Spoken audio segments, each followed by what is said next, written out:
Vamos lá, outros conceitos aqui agora. Frenagem de emergência. O que é uma frenagem de emergência? É uma frenagem inesperada, né? Do nada, você não estava esperando, precisa de frear.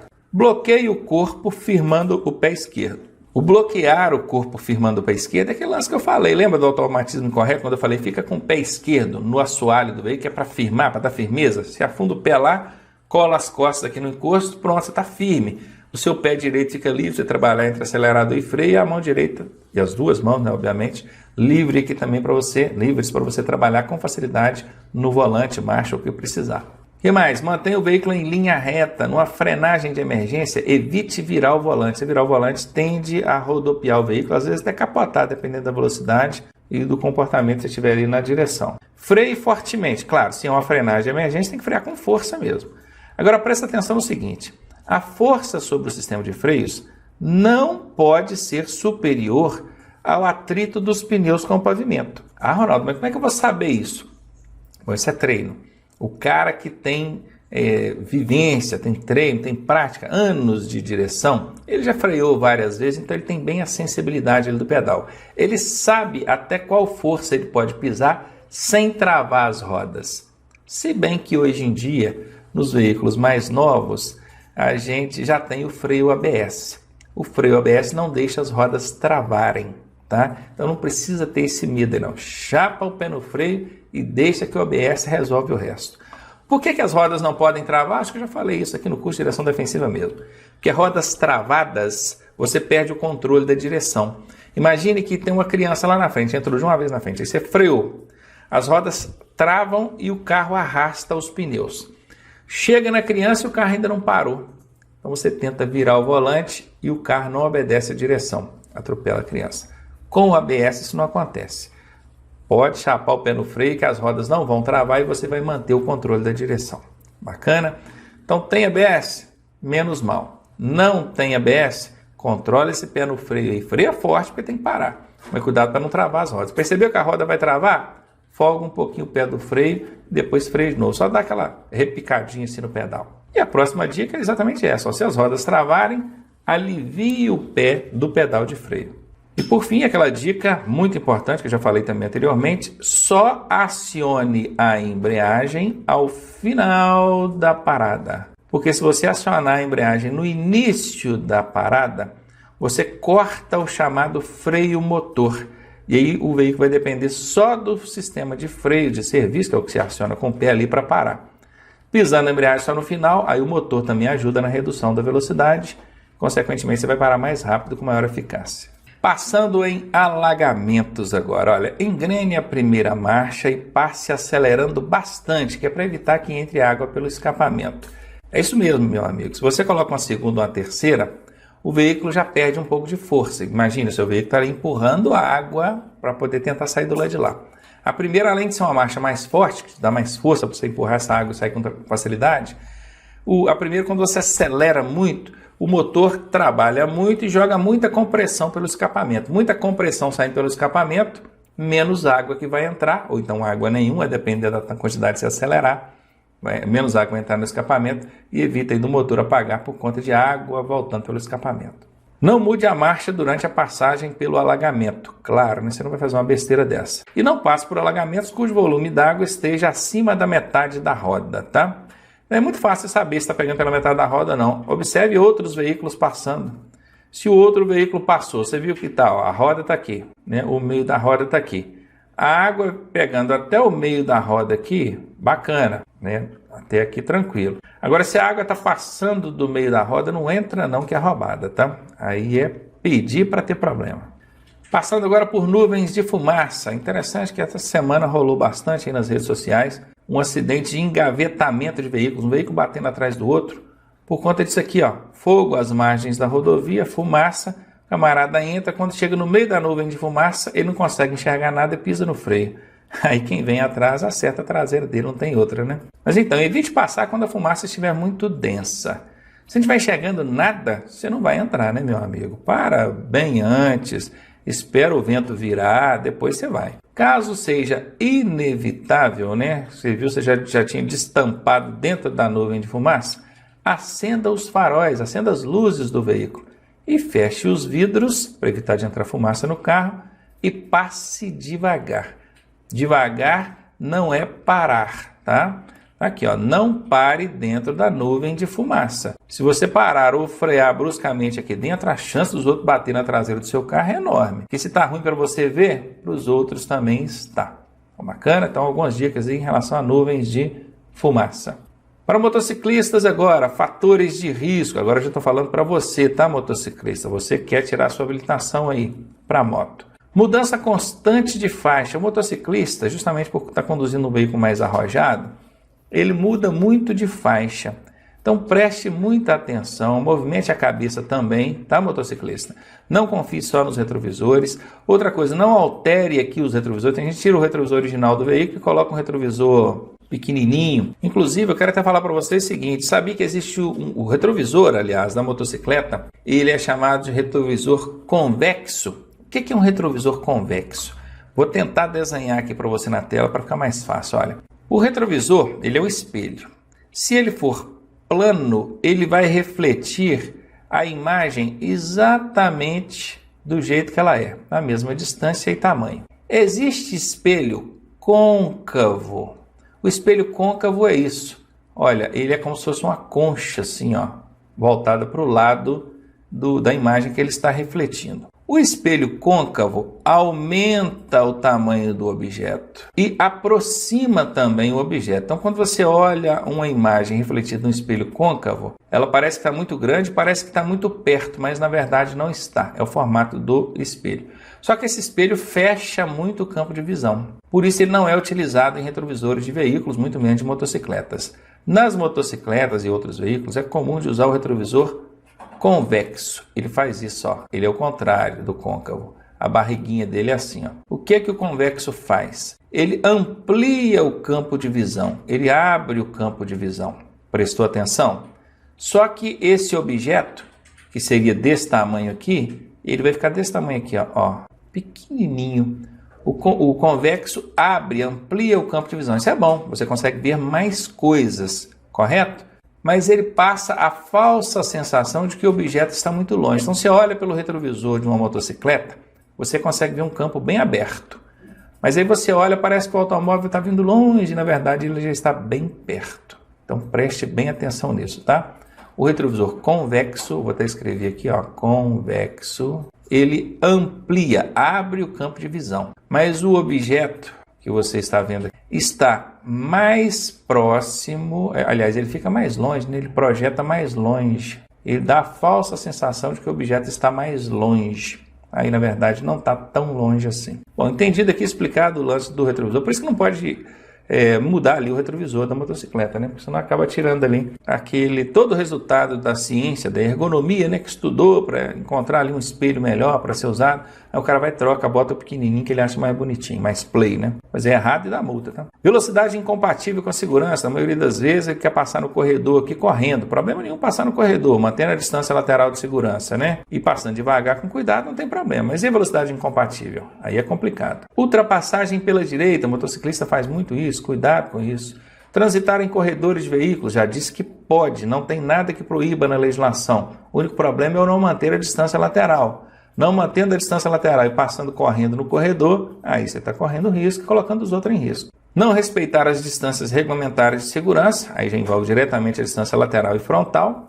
E por fim, perder-se no campo de visão dos demais condutores. Já falei várias vezes, se você é o motorista do automóvel, movimente a cabeça para poder ampliar o campo de visão, eliminar os pontos cegos ao máximo e então conseguir ver bicicletas, motociclistas. Agora, se você é um motociclista, saiba se posicionar de maneira que o motorista está te vendo. Eu vou até trazendo a imagem aqui de novo, ó. Esse motociclista aqui, por exemplo, ó, ele não está aparecendo no retrovisor desse motorista aqui. Porque esse retrovisor ele vai mostrar um campo de visão assim, ó. Viram? Se esse motorista aqui olhar o retrovisor e quiser mudar de faixa aqui, ó, ele vai fechar o motociclista, porque ele não vai ver esse motociclista pelo retrovisor. Então ele tem que fazer o movimento com a cabeça para o lado. E o motociclista precisa estar atento a isso. Ele sabe que bem lateralmente aqui o retrovisor não pega. O retrovisor ele faz um campo de visão aqui, ó. Esse aqui é o campo que o retrovisor vai mostrar, tá vendo? Ó, de um lado e do outro, ó. Esse é o campo que o retrovisor vai mostrar. Então o motociclista ele precisa estar atento em relação a isso. Procure manter-se dentro do campo de visão do motorista. Precisou de sair do campo de visão? Passa, vai logo embora para não ficar ali correndo risco. Agora aqui, ó, colisão de motocicletas aí com obstáculos, outros obstáculos, inclusive aqui buraco, né? Tem até um buraco. Olha que figurinha engraçada que eu achei para colocar aqui, ó. Tem um burrinho na margem da pista, aí tem um buraco e colocou a perna na frente do motocicleta, tipo assim, né? Eu vou te derrubar. E aqui do lado a gente tem o sapo, a cobra, tudo dando a nota 10, 9,5. Isso aqui é para tornar o nosso curso um pouco mais divertido, né? Mas vamos lá. Sendo inevitável o obstáculo ou o confronto com o objeto, faça o seguinte: mantenha a motocicleta em linha reta. É a primeira coisa. Evite ficar virando o guidão ali, porque vai ser chão na certa. Erga-se do assento e flexione as pernas e cotovelos, porque aí tanto os seus joelhos quanto os cotovelos vão servir ali de amortecimento para o impacto que as rodas vão sofrer. Não freie nem acelere. O ideal aqui, inclusive, é que você acione a embreagem. E você aciona a embreagem, não tem interferência nenhuma da força da transferência de massa, né? O peso não vai para frente nem para trás, não sobrecarrega ninguém. Então você levanta do banco, tira a poupança ali do banco, flexiona os braços e pernas. Quando a moto passar, o seu cotovelo e suas pernas, seus joelhos, né, absorvem parte do impacto, você vai sofrer menos esse impacto. Consequentemente, a chance de você manter o domínio da moto é maior. Ainda falando de motocicletas, aqui a frenagem. Nós falamos agora há pouco da frenagem com automóvel, um possante, né?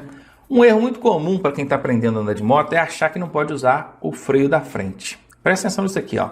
70% da capacidade de frenagem de uma motocicleta se concentram em seu freio dianteiro. Viram? Mas se eu frear com a frente, a motocicleta vai capotar para frente. Claro, se frear só com a frente com muita força pode até acontecer, mas isso não é tão fácil assim não, tá? Agora presta atenção nisso, não sou eu que estou dizendo, você estuda. Pilotos fazem testes e mostram. Quem vai essas exibições de moto que tem de vez em quando nas cidades aí, a Honda mesmo faz, a Yamaha, várias fazem exibições de motos, os caras mostram, vou frear só com a roda de trás, aí mostra a distância. Agora eu vou frear só com a roda da frente, agora eu vou frear com as duas. A da frente 70%, eu vou frear com mais força, que é a mão direita aqui, e a de trás menos um pouquinho. Se você numa moto viu um perigo, chapar o pé no freio, só no freio do pé ali, que vai acionar só a roda traseira, a motocicleta vai demorar mais tempo para poder parar, vai arrastar bastante o pneu ali, ainda corre o risco dela sair lateralmente e você cair, o que na maioria das vezes acontece. Se você frear só com o freio dianteiro, corre sim também o risco de você capotar com a moto para frente ali. Mas se você usar o freio da frente e o de trás juntos, freando mais fortemente com a frente do que com a traseira, a motocicleta vai fazer uma parada muito mais rápido. Olha aqui na tela comigo, ó. Aqui está mostrando ó, uma velocidade de 50 por hora, aí, pista seca. O motociclista usou o freio dianteiro e o traseiro. O dianteiro 70% e o traseiro 30%. Ele parou em qual distância? 18 metros. Agora que ele usou só o freio dianteiro, ele gastou 24 metros. Aqui ele usou só o freio traseiro, ele gastou 35 metros, ou seja, ficou provado aqui que o freio traseiro é o menos eficiente. Use o freio dianteiro também, que é para você conseguir uma frenagem melhor na motocicleta e conseguir parar mais rapidamente. Vamos falar mais de motocicletas aí. Agora nos cruzamentos, quais são os cuidados que o motociclista precisa ter? Sempre reduzir a velocidade. Se a regra vale para quem está dirigindo um automóvel, imagine para o motociclista, né? Muito mais. Fique com os freios em posição de acionamento. Mesmo que você não freie, mas fique com o freio em posição de acionamento. Para quê? Para eliminar o tempo de reação, que é o tempo de você tirar o pé do acelerador e levar no freio. Nesse caso aqui não é o pé, né?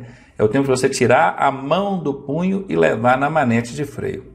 Bacana. Isso tanto o freio da mão, que é o freio dianteiro, quanto o freio traseiro. Já fica com o pezinho aqui, ó, preparado no pedal de freio aqui embaixo.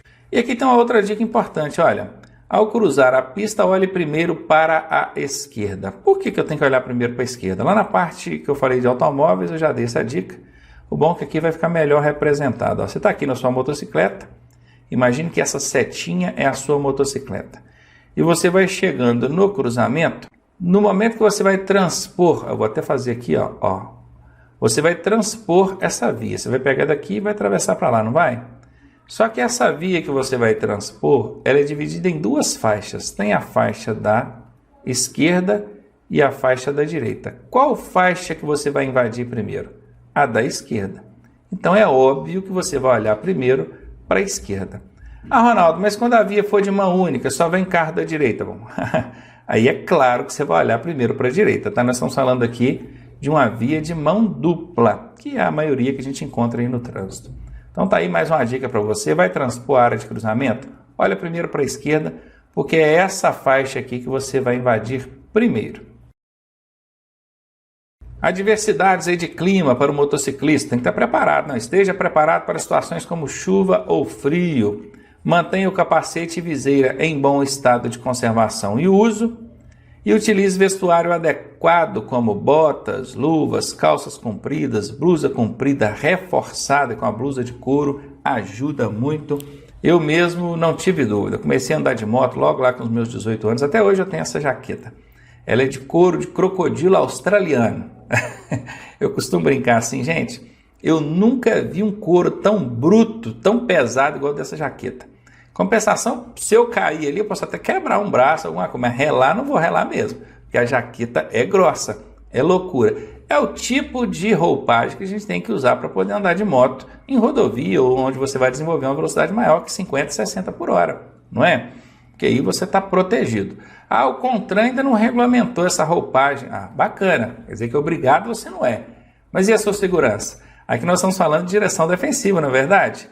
Que ó, quero nem saber que se lasque a norma. Eu quero cuidar da minha segurança. E esse deve ser o seu pensamento, principalmente quando estiver andando de moto.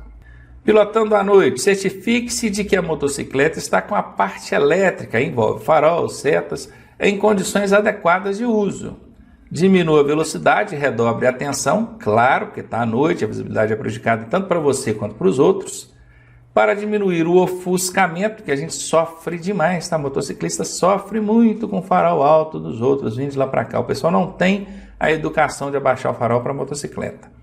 Então, para diminuir o ofuscamento provocado por farol em sentido contrário, oriente-se pela linha de bordo da pista, que é a linha lateral. Nós já até falamos disso lá na parte que a gente estava falando da condição adversa à luz, né? Envolvendo ali veículos, né? Mais voltado para automóveis. Mas aqui na motocicleta eu estou reforçando para você. Para transportar o passageiro é outra novela, né? Ó, equipamentos obrigatórios de segurança, o passageiro também precisa.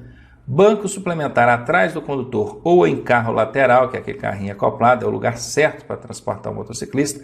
Não vai ficar transportando passageiro aqui em cima do tanque quando é criança, porque isso é errado, tá bom? Orientar como o passageiro deve se comportar nas curvas.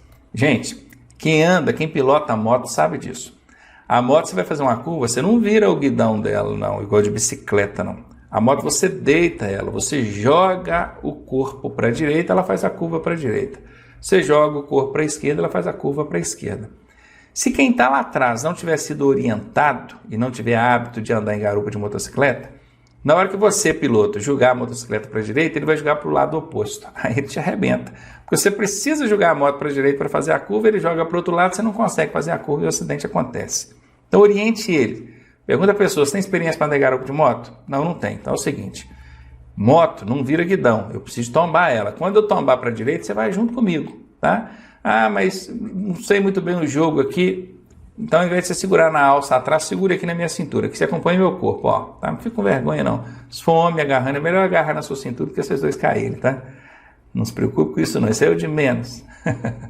Então tá, oriente ele, ó. Joga comigo o corpo, vai, volta, junto comigo. Procure fazer o mesmo jogo que eu faço. Não faça contrapeso, não, senão você me quebra, eu não consigo fazer a curva. Agora falando aqui de outros conceitos, aí começar pelo uso de álcools, entorpecentes e estimulantes. Maconha, cocaína, LSD, álcool, rebite e outros. Essas substâncias prejudicam a capacidade de percepção e concepção da realidade, além de produzirem alterações no funcionamento cerebral. Dá uma olhada para essa moça aqui, ó. Para quem não bebe, é mais ou menos esse efeito aqui que você sente, que você tem quando está sob o efeito de álcool. E quando for entorpecente, então, a coisa fica pior ainda, né? Muito além disso aqui. Vale ressaltar que a lei prevê punições severas para quem dirige sob efeito de álcool ou de substâncias psicoativas. Esse bacaninha aqui, ó, o rebite, é uma droga utilizada por condutores de caminhão, carreta, até ônibus também, às vezes motoristas de pequeno porte também, que querem se manter acordados, ligados por mais tempo para conseguir virar aí 24, 48 horas, 72 horas. Tem carreteiro que pega a 101 aí, essa BR-101 lá no Rio Grande do Norte, vai parar lá no Rio Grande do Sul sem parar. Vai direto. Ele vira 72 ou mais, né, horas dirigindo direto e usa rebite para poder segurar a onda, para poder segurar ele acordado. O problema é que o seu organismo não aguenta, a sua bateria descarrega. E quando ela descarregar, não tem rebite que te segure. Vai apagar. E apagou, o acidente acontece. Por isso que acontecem tantos acidentes aí nas estradas. Hoje em dia existe o tal do exame toxicológico, que é para pegar esse pessoal que faz uso de qualquer tipo de entorpecente, o rebite, ele é pego aí também. E por fim aqui, uma reflexão para vocês. Olha, se existe alguma maneira de tirar algum proveito de acidente de trânsito, é aprendendo como agir para evitar que ele se repita. Tá? Falar, eu tirei proveito do acidente de trânsito, eu recebi o seguro DPVAT, a grande vantagem, né? O seguro é para cobrir despesas hospitalares, indenizar por morte, por lesão permanente. Quem vai querer um proveito desse? Ninguém quer, né? Então, eu coloquei aqui a condicional, ó, se existe alguma maneira de tirar proveito de um acidente, é aprendendo como agir para evitar que ele se repita. Ainda que não seja com você, que seja com os outros, né? Você viu acontecer com outra pessoa, você já se liga ali, para evitar de acontecer com você também. Ao dirigir, não seja autoritário ou impositivo. Ao contrário disso, tente ser educado, gentil, calmo e sensato. Gente, quem dera, o meu sonho é ver os motoristas com essas 4 qualificadoras aqui, ó. Esses quatro adjetivos. O pessoal no trânsito é estressado. O cara tá a pé, ele é uma pessoa. Ele entrou no carro, ele se transforma. Já viram aquele desenho do Pateta? Ele entrou no carro, ele transforma num monstro quando está dirigindo? Pois é, isso infelizmente acontece com a grande maioria dos motoristas e a gente precisa mudar esse conceito, essa questão de comportamento. Não precisa disso. Tranquilidade, todo mundo erra. Agora o camarada errou em relação a você, você não precisa ficar nervoso não, porque daqui a pouco você vai errar também em relação a ele. Não tenha dúvida disso. Todo mundo erra. Eu erro, você erra, todo mundo erra. Então saiba ser gentil, sensato, cortês quando o outro errar. Porque daqui a pouco você vai errar e ele vai agir reciprocamente em relação ao seu erro. Bacana? Então tá aqui para reflexão. E tem mais uma. Dê sempre prioridade à vida. Para quem não conhece, o movimento ou ação Maio Amarelo acontece todo ano durante o mês de maio e é um período do ano, além daquele da Semana Nacional de Trânsito. A Semana Nacional de Trânsito é de 18 a 25 de setembro, todo ano tem. 18 a 25 de setembro é a Semana Nacional de Trânsito. Normalmente campanhas educativas acontecem com maior intensidade no Brasil inteiro. Mas aqui o mês de maio, o Maio Amarelo, é um movimento muito bacana, que tem ações durante todo o mês, justamente para conscientizar os motoristas e diminuir, então, o número de acidentes de trânsito e suas vítimas. Gentileza gera gentileza no trânsito. Não se esqueça disso. Um abraço para você. Voltamos já com as questões comentadas sobre esse conteúdo.